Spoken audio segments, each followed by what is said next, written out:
Isang mapagpalang araw sa lahat.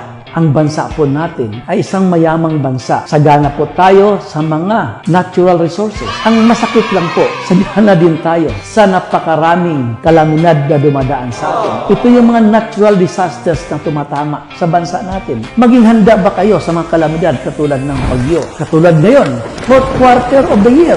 Yan po ay panahon ng bagyo at malalakas po ang bagyo. Sabog na ang tama ng bagyo. May north, may Central, may Visayas at Mindanao. Kaya po, kailangan po natin paghandaan. Natatandaan niyo ba ang nangyayari ng Ondoy? Ang masakit lang, hindi ko yun inabutan.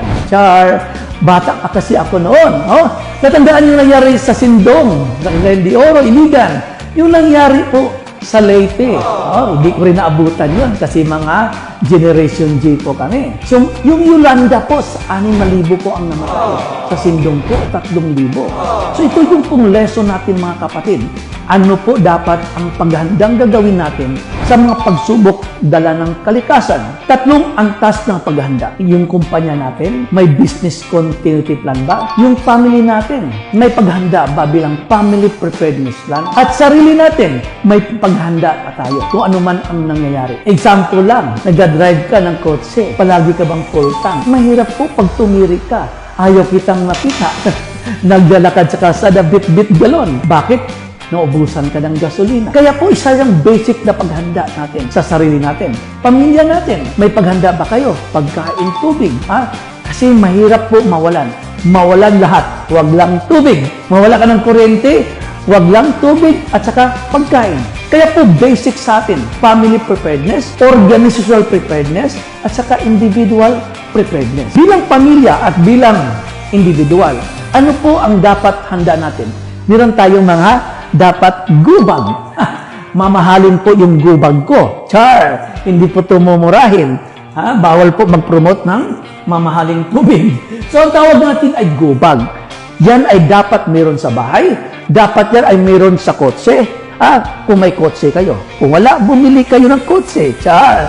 So, kailangan natin po, meron tayong paghanda. Unang-una, kung ikaw ay walang kotse, wala ka ng mga radyo, bumili ka ng portable radyo. Monitor ka. Kailangan kami mga hygiene kit. Mahirap po kung wala kang hygiene kit. May mga survival tayo na mga kits pagdating ng emergency. At meron tayong mga bandages. At lalo na, pag nagbagsakan ang mga puno, dapat handa tayo. Meron tayong mamahalin na helmet. Proteksyon sa ating ulo. Ulitin ko, mahirap mawala ng iba kung walang tubig.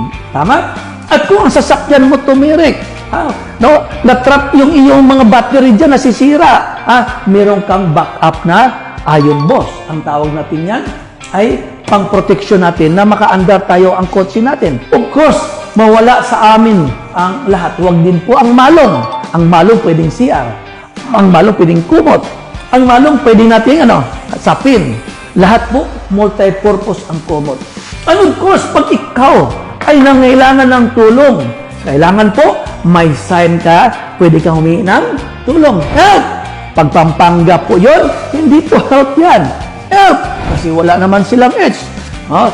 Char! Of course, pang emergency natin, temperature, mahirap din kung wala kang pagkain. Kung wala kang pagkain, pwedeng Quaker Oats, or meron tayong meal ready to eat, MRE. Now, kung ang bahay mo lulusubin ng mga tao na gustong kunin ang mga pagkain at gamit mo, dapat may pang self-defense tayo. Subukan mo pasukin ang bahay ko, lalabas ka, butas ang tagiliran mo. Kasi meron akong pang self-defense. May first aid kit tayo and other emergency kit.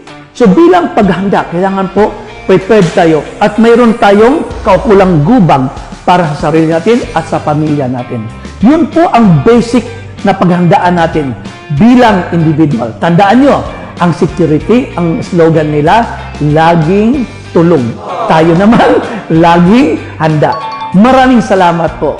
At paki-like nyo po doon sa aking Facebook page, social media platforms, or paki-share naman ako dyan kung saan po kayo ngayon, location, para alam ko saan nakarating po ang aking mensahe. Maraming salamat.